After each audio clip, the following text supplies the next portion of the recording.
তো আমরা পাইথনের মোটামুটি অ্যাডভান্সও দেখছিলাম, বাট আজকে ফাংশনে আবার হচ্ছে শুরু থেকে চেষ্টা করতেছি যেন অল্প সময়ে আপনাদের রিকল করা যায়। তো আমরা ফাংশনকে কীভাবে ডিফাইন করি, ডেফ কথাটা দিয়ে, তাই না? এরপর যে কোনো একটা নাম, দেখা যাচ্ছে হোম, ফার্স্ট ব্র্যাকেট। সো এরপরে যদি আমরা এটা শেষ করি একটা কোলন দিয়ে, তার মানে এটা একটা ফাংশন ডিফাইন করা হলো যে এটা একটা ফাংশন। এর ভিতরে একটা ব্লক বানাতে হবে মিনিমাম 2টা স্পেস দিয়ে, তারপরে যে কোনো কিছু লিখতে পারি। যেমন দেখা যাচ্ছে প্রিন্ট লিখলাম ফার্স্ট ব্র্যাকেট, এটার ভিতরে আমরা দিতে পারি যে ওয়েলকাম হোম। ওকে, এখন যদি আমি রান করি কোনো আউটপুট আসবে? কোনো আউটপুট আসতেছে না। এটার কারণটা কি? কারণ আমরা যতক্ষণ না এটাকে কল করবো ততক্ষণ পর্যন্ত ফাংশন কাজ করে না, ঠিক আছে? তাহলে আমরা কি করব, হোমটাকে কল করতে হবে। কল করার রুলস কি, যে নামে আমরা বানাবো ওই নামটাকে পুরোটাকে কপি করে এখানে বসাতে হবে, ঠিক আছে? কিন্তু এই টার্মিনেটর মানে আমাদের কোলন লাগবে না, ঠিক আছে? এখন যদি আমি রান করি তাহলে ওয়েলকাম হোম আমার প্রিন্ট করি। ওকে, এখন এই যে হোম, এই কলটা আমরা কি করতে পারবো না, এই হোম বানানোর আগে দিতে পারবো না। কারণ কি, হোমকে কল করা মাত্রই সে উপরের দিকে খোঁজ করে, ঠিক আছে? তো এখন সে একটা ইরোর দিবে, কারণ কি, সে হোম নামে কাউকে চিনে না। কিন্তু এটা যদি আমরা নিচে দিই তাহলে কি করবে, সে নিচে যদি আসে 5 নম্বর লাইনে, তাহলে তো এটা 2 নম্বর লাইনে ডিফাইন করা হয়েছে, সে এটাকে খুঁজে পাবে সে। কারণ যখন কাউকে কল করা হয় সে উপরের দিকে খোঁজে। ওকে, আচ্ছা, তো এটা হচ্ছে বেসিক একেবারে। এরপরে আমরা চাইলে এখান থেকে কি করতে পারি, ভ্যালুকে পাস করতে পারি, ঠিক আছে? তো দেখা যাচ্ছে আমি 5কে পাস করলাম, কার ভিতরে, হোমের ভিতরে। এখন যদি রান করি তাহলে একটা ইরোর খাবো, বলবে যে এখানে কি একটা আর্গুমেন্ট গিভেন করা আছে, বাট ওইখানে কি কোনো পজিশনাল আর্গুমেন্ট নাই। এখানে রিসিভ করার জন্য কেউ আছে?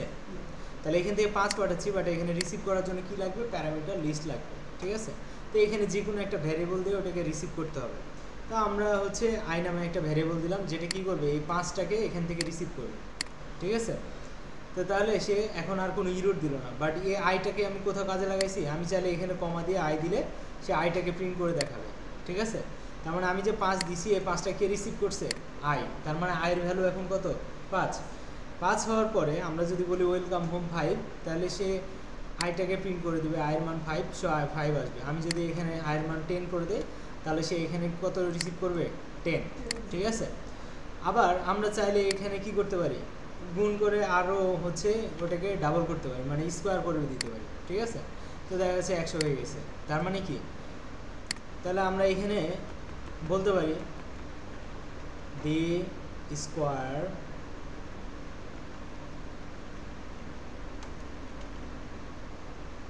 অফ আই ইজ,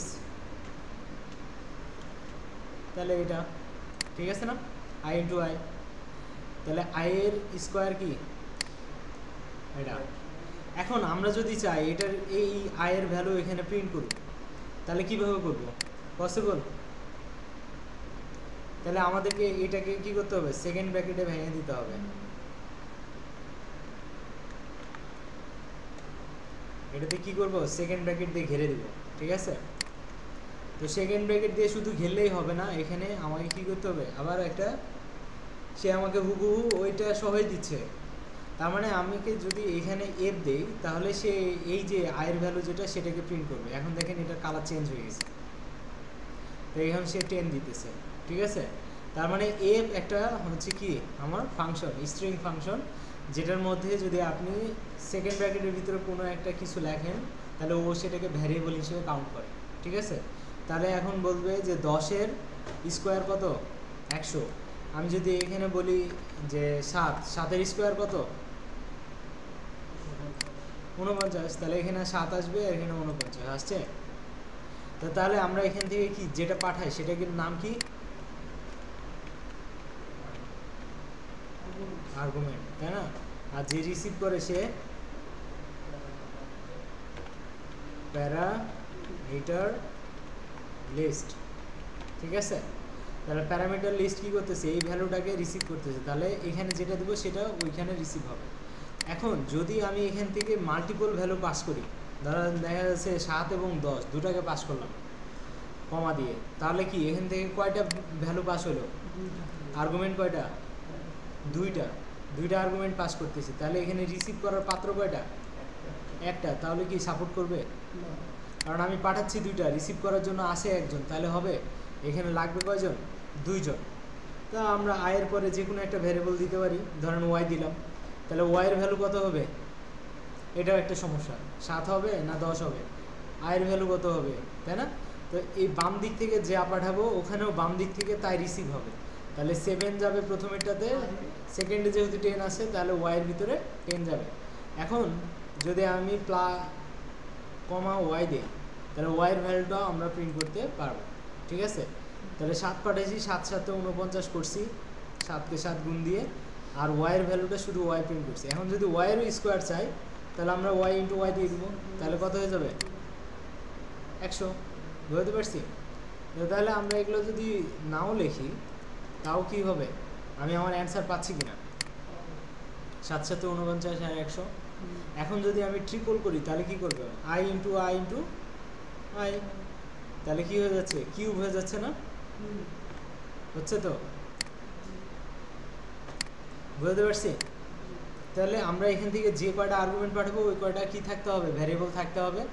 আর বাম দিক থেকে যেভাবে পাঠাবো ওইখানে সিরিয়ালি ওইভাবেই রিসিভ হবে, এবং ভিতরে যে আপনি চাইলে ওটাকে যোগ বিয়োগ গুণ ভাগ আপনি আপনার মতো করে কাজ করতে পারেন, ঠিক আছে? এখন আমি যদি এখানে বলে দিই যে ওয়াইয়ের ভ্যালু যদি কি হয়, ডিফল্ট একটা ভ্যালু দিয়ে দিলাম যে ওয়াইয়ের ভ্যালু 5, এখন তারপরও এখন যে আউটপুটটা আছে এটাই আসবে নাকি চেঞ্জ হবে? এটাই আসবে, তাই না? কারণ কি আমরা বলছি যে এইখান থেকে যদি কোনো কিছু না পাঠায় তখন সে এটাকে ডিফল্ট হিসেবে কাজ করবে, বাট আমরা যদি এখান থেকে পাঠাই তাহলে সে ওটাকে রিপ্লেস করবে, ঠিক আছে?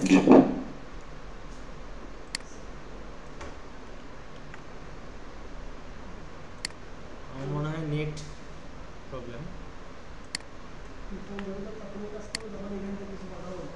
হ্যাঁ, তো এখান থেকে ধরেন আমি 10কে পাঠালাম না, এখন একটা ইরোর আসার কথা, কিন্তু আর ইরোর আসবে না, কারণ আমরা এখানে ডিফল্ট একটা ভ্যালু দিয়ে রাখছি। যদি কিছু না পাঠাই তাহলে প্রথমটা কার ভিতরে যাবে? আয়ের ভিতরে যাবে, আর পরেরটাতে কিছু নাই, তার মানে ওয়াই কি করবে? 5টাকে কাউন্ট করবে, ঠিক আছে? তাহলে দেখেন 5টাকে কাউন্ট করছে, কিন্তু যদি আমি কিছু দেই তখন সে ওটাকে রিপ্লেস করে দিবে, 5-এর জায়গায় 10কে রিপ্লেস করে দিবে। আমার ক্লিয়ার? কিন্তু আপনারা মনে করেন যদি এরকম করেন যে ডিফল্ট ভ্যালুটাকে বামে রাখবেন আর যেটাতে ভ্যালু নাই সেটাকে ডানে রাখবেন, তাহলে 7 যাবে কার ভিতরে? ওয়াইয়ের ভিতরে, আর 10 যাবে কার ভিতরে? আয়ের ভিতরে। বাট এটা হবে না, একটা ইরোর দিবে। কেন ইরোর দিবে? কারণ এটা রুলসের বাইরে।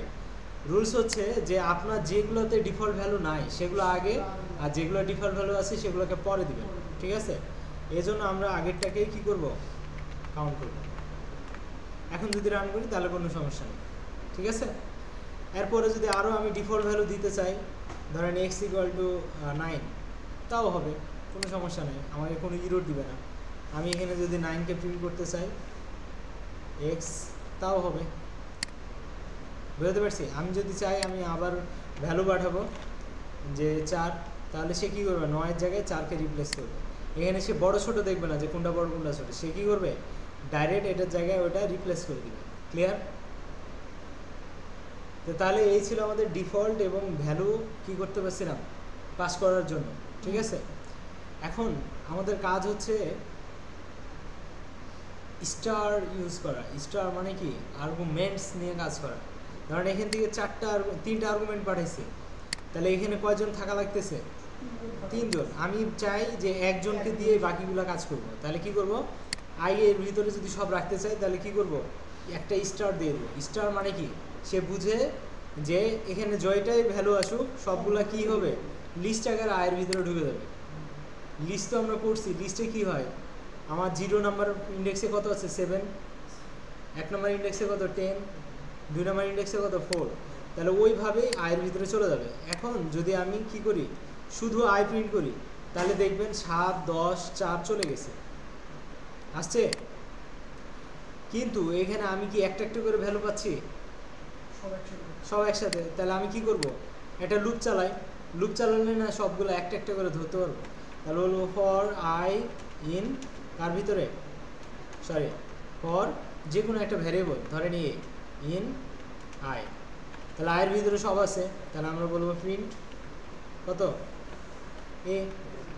তাহলে সে কী করবে 7 10 4 একটা একটা করে প্রিন্ট করবে, বুঝতে পারছি? কারণ প্রথম যখন ঘুরবে এ কী করবে, প্রথম ভ্যালুটাকে নিবে আয়ের ভিতর থেকে, দিয়ে এ প্রিন্ট করবে, এরপরে আবার নিবে 10, এরপরে নিবে 4, এভাবে করে ধরবে আর প্রিন্ট করবে, বুঝতে পারছি? তো তাহলে এখান থেকে যে কটাই ভ্যালু দেন না কেন আপনি চাইলে এখানে কি করতে পারেন, একটার ভিতরে রিসিভ করতে পারেন, ঠিক আছে? ক্লিয়ার? এখন আমি চাইলে কি করতে পারি যে এই একটার জন্য একটা ভ্যারিয়েবল নিলাম আর বাকি দুটার জন্য এই আই নিলাম, নেওয়া যাবে? তাহলে সেটা করতে হলে এইটার আগে একটা ভ্যারিয়েবল নেব, তো ধরেন জে নিলাম, জে কমা স্টার আই, তাহলে জে এর ভিতরে কত আসবে আর স্টার আই এর ভিতরে কত আসবে? তাহলে জে এর ভিতরে প্রথম ভ্যালুটা যাবে 7, তারপরে বাকিগুলো কি হবে, বাকি দুইটা আয়ের ভিতরে জয়েন হয়ে যাবে। এখন আমি যদি এখানে প্রিন্ট করি প্রিন্ট কত জে, তাহলে দেখবেন 7 আর এর ভ্যালু হবে 10 আর 4। এখন আমরা কীভাবে বুঝবো, তাহলে এখানে একটা কমা দিয়ে এন্ড লিখি, এন্ড লিখলে কি হয় বলেন তো? এন্ড লিখলে পাশাপাশি আসে, তাহলে শুধুমাত্র এটার ভ্যালুটাই কি হবে পাশাপাশি, যেমন 10 আর 4 পাশাপাশি আসবে আর 7 কি হবে আলাদা প্রিন্ট হবে, তাহলে বুঝতে পারবো যে এটা ফরের জিনিস আর এটা কার জিনিস, এটার জিনিস। পাশাপাশি আসছে, কোনো ফাঁক আছে যার জন্য বোঝা যাচ্ছে না, এখানে একটা ফাঁক দিয়ে দিলে কি হয়ে যাবে, এখানে একটা ফাঁক চলে আসবে, বুঝতে পারছি? তো তাহলে আমরা কি করতেছি, জে এর ভ্যালু আলাদাভাবে নিচ্ছি আর বাকি দুইটা কি করতেছি আয়ের ভিতরে। এর আগে যদি আরেকটা ভ্যারিয়েবল দিই কে, তাহলে কি করবে 7 যাবে জে এর ভিতরে, 10 যাবে কে এর ভিতরে, বুঝতে পারছি? তো এখন যদি আমি চাই এটাকে কি করব, এখানে কেও প্রিন্ট করতে পারি, ঠিক আছে? তো তাহলে দেখবেন এর ভিতরে 4 আছে, জে এর ভিতরে 7 আছে, তো এখানে বলে দিই ডাবল কোটেশনের ভিতরে জে ইকুয়াল টু এটা, ঠিক আছে?